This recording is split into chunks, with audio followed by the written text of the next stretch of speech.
Praise the lord. దేవుని నామానికి మహిమ కలుగును గాక. ఈ దినము కొరకైన దేవుని వాగ్దానము ఆదికాండము 50వ అధ్యాయము 20వ వచనం. భయపడకుడి, మేలుకే దేవుడు ఉద్దేశించెను.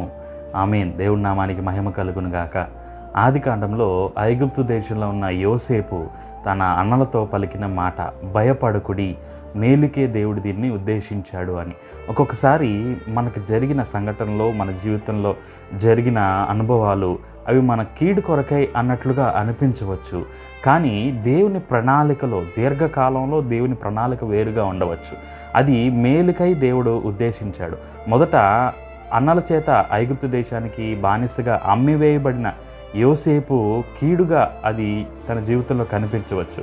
కానీ బహుతరములకు అక్కడ ఆ వచనంలో అంటాడు, నేటి దినమున జరుగునట్లు బహు ప్రజలను బ్రతికించుటకు దేవుడు దీనిని మేలుకే